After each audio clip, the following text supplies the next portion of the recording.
Et nous, on va faire rentrer, tiens, notre star de la matinale. Bah oui, elle s'appelle Soraya Boudrich. Elle va nous rejoindre dans quelques instants. Elle va nous présenter son invité du jour, Abdel Chir. Une vie pour l'Algérie, hommage aux martyrs de la guerre de libération. Ammar Chir, 1906-1956, décédé à l'âge de 50 ans à peine, alors qu'il se rendait au congrès de la Soumam, une embuscade qui lui aura été tendue par l'armée française et qui aura fait 14 morts à l'époque. Bonjour. Bonjour. Comment allez-vous? Très bien, merci. Bien, très bien. On va parler de ce livre que vous avez choisi, de Abdel Chir. Bonjour. Bonjour. Peut-être juste un mot, et puis juste après on décrochera pour aller à Constantine, et puis par la suite on reviendra. Un mot? Oui, un mot sur l'ouvrage. C'est un ouvrage Oui, qui peut ok. être considéré, pardon, on va y arriver, comme une contribution à la connaissance de l'histoire des moudjahidines de l'Algérie combattante. Alors c'est un ouvrage qui se lit à la fois comme un hommage, mais aussi comme un témoignage sur ce que fut la vie de ce parent, Ammar Chir, avec des faits qui m'ont relaté avec beaucoup de fidélité les prémices de la guerre de libération nationale, l'éveil au nationalisme, l'entrée en clandestinité, le combat bien évidemment, et vous mettez en avant toute l'abnégation d'un combattant mort au champ d'honneur, un valeureux militant qui par son action discrète a contribué à approfondir chez les populations la conscience du fait national et qui faisait partie de l'un des tout premiers résistants au colonialisme français, à être entré très tôt donc dans ces maquis, et on lui a d'ailleurs confié dès les premiers mois de la lutte armée le commandement de la zone 6 de la Wilaya 3. Oui, c'est bien ça, oui. Donc bonjour, effectivement, donc c'est aujourd'hui, c'est un grand jour pour tous les Algériens, c'est le 60e anniversaire. Et on a fait ce livre, c'est un travail familial, il est consacré à ce shahid de la révolution algérienne. On a recueilli des informations auprès de la famille, surtout mon père, c'était le bras droit du shahid Ammar Chir, mon grand-père aussi, mon oncle, c'est un travail de famille. Donc, alhamdoulilah, ce livre, on a pu le réaliser pour parler de shahid Ammar Chir. C'était un militant du PPA depuis 1937. Il militait depuis 1937, même dans les années 40. Il a sensibilisé les gens de son village, la population d'Ain el-Hammam. D'ailleurs, ils sont deux frères et deux sœurs. Alors lui, le shahid, il est mort au combat. Son frère, c'est-à-dire mon grand-père, il a été emprisonné 2 fois. La première fois, c'était en 1947, parmi les premiers. Puis en 1958, et les 2 sœurs, chacune d'elles, a donné naissance à un moudjahid. L'une d'elles, il ne s'agit que du maître Aït Hassan Ramzian, c'était le secrétaire particulier de Farhat Abbas, et l'autre, elle a laissé Benjabillah Ismail. Il faisait partie du groupe des poseurs de bombes, c'était un chimiste à Alger. Cheikh Ammar, et il faisait partie de la poignée d'hommes qui ont préparé le 1er novembre.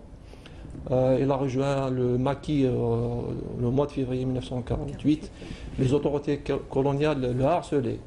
Vraiment, chaque fois il y a des perquisitions chez lui, saisir des denrées alimentaires. On a essayé de marchander avec lui, mais il a refusé, catégoriquement. Il a refusé. Et on va poursuivre sur le parcours de votre grand-oncle dans quelques instants. Ammar Chir, rappelons-le, 1906-1956, tombé en martyr alors qu'il se rendait au congrès de la vie pour l'Algérie, hommage aux martyrs de la guerre de libération nationale.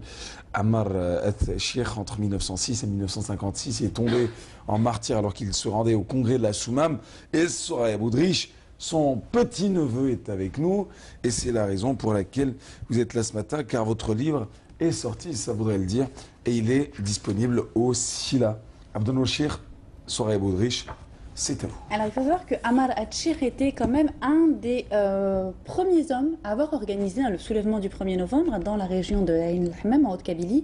Alors le parcours de cet authentique acteur de la guerre de libération nationale est illustré et éclairé surtout par des informations inédites, jusque-là inconnues. Et alors il connaissait Ammar Ouamran, Siddiq, Aït Ahmed et tant d'autres. Et vous illustrez votre propos avec beaucoup d'anecdotes. On découvre un homme pragmatique qui essaie toujours de chercher le compromis, la négociation à la radicalité, ce qui ne change en rien, bien sûr, à la détermination de son engagement. Et vous évoquez quelques anecdotes. Je pense notamment, il y a une très belle anecdote avec Ami Rouge, mais surtout beaucoup d'anecdotes aussi avec Karim Belkacem, et deux conceptions différentes pour collecter justement des fonds pour soutenir la LN. Eh oui, de toute façon, lui, Cheikh Ammar, il est qualifié d'un homme sage. Donc il a toujours essayé de concilier. Quand il y a un problème, il essaie par le dialogue, par la persuasion. L'essentiel, c'est d'arriver au but. Les moyens, pas avec n'importe quel moyen, mais chaque fois, il donne son avis. Voilà. Et c'est vraiment super parce qu'en fait, toutes ces petites anecdotes en fait, nous font rentrer, nous plongent un petit peu quelque part dans l'intimité de ces grands hommes. C'est ça. D'ailleurs, c'est pour ça qu'on a jugé utile de rendre public certaines anecdotes pour montrer que c'était des guerriers, mais c'était des hommes sages quand même. C'était des gens qui réfléchissaient, qui ont des sentiments. Et c'est marqué. Vous humanisez en fin de compte ces personnages-là et vous leur rendez hommage à votre manière. Et puis, il faut dire que 60 ans après, aujourd'hui, il y a de nouvelles formes d'hommage qui se dessinent et qui commencent à montrer le bout de leur nez. On n'est plus dans l'écriture classique de l'histoire, mais plutôt on s'adapte à notre temps. Et ce temps veut que, le plus souvent, on aille vers l'intime pour que l'info passe et pour que la mémoire soit sauvegardée davantage. Complètement. Et vous évoquiez tout à l'heure Amar Chirk, il était chargé de la sécurité des congressistes de la Soumam et il est mort donc lors d'un accrochage. On va d'ailleurs retrouver des photographies dans l'ouvrage qui est très bien documenté. Et il est mort avec 14 de ses compagnons, comme le rappelait justement Mahrez. Vous citez leur nom au tout début de l'ouvrage, lorsqu'un obus de l'armée coloniale est tombé près d'eux. Alors il y a quand même d'autres auteurs qui ont cité, sous la forme de quelques phrases, parfois seulement dans des ouvrages, certains hauts faits d'armes accomplis par votre grand-oncle, je pense entre autres à Aït Ahmed, il me semble. Dans ses mémoires, et surtout lui, il a évoqué le passage lors de la crise de 1949, quand il y avait le clash. C'est dommage de le dire, mais c'est ça. Mais avec Msali Hadj, ça n'allait pas bien. Donc là, Cheikh Ammar a intervenu. Et il est venu à Alger pour le voir. Il a essayé de concilier, il a tout fait, mais ça n'a pas marché. Et Amar Chirk, justement, vous parlez de Messali El-Hajj, il a reçu Messali El-Hajj, c'était en 1947. Ça a été un petit peu le point de départ, ce qui a renforcé l'armée coloniale à juste titre dans ses doutes sur l'engagement de votre grand-oncle. C'est bien ça. Ça a été le point de départ de tout ce harcèlement. C'est ça. Juste après la réception qu'il a faite à Messali El-Hajj, les problèmes ont commencé à tomber sur Cheikh Ammar et sa famille. Chaque fois, il leur harcelait. Voilà. Et il a dû prendre donc, le maquis très tôt, en 1948. On a tendance à oublier. En 1948. Et même, il a fait évacuer sa famille à Tunis. Oui. Ses beaux-parents sont originaires de Kabylie, mais ils étaient établis à Tunis. Donc, sa femme et ses deux filles, il les a envoyés à Tunis.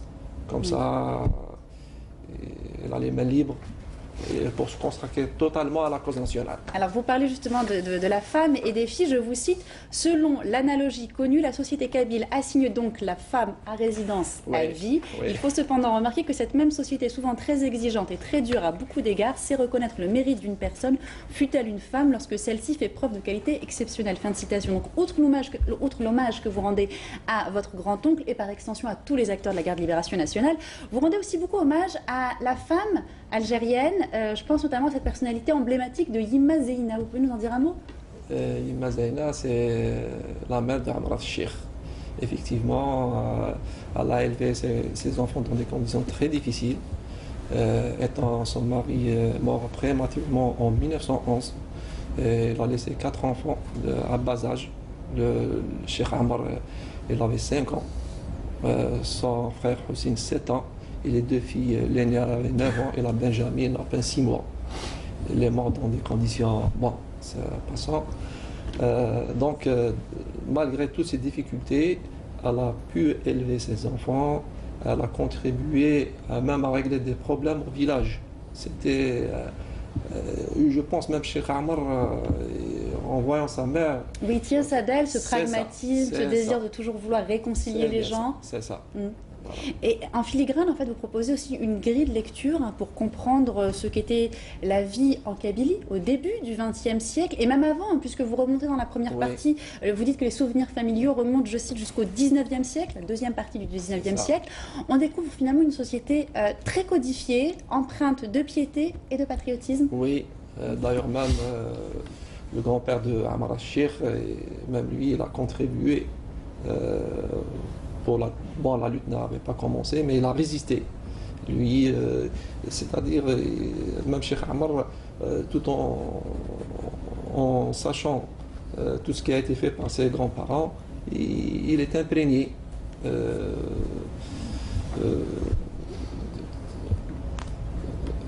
C'est-à-dire, ça a contribué à former sa personnalité.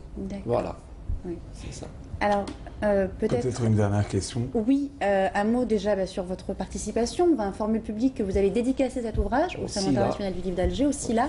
Ce sera le 4 novembre à 14h. Et un autre hommage aussi, un hommage qui se déroule à la Maison de la Culture Mouloud Mamri, à Tizi Ouzou. La Maison de la Culture qui rend hommage à Ammar al-Cheikh pendant 3 jours. Ça a commencé hier. Avec la collaboration de l'association du village natal d'Ammar al-Cheikh,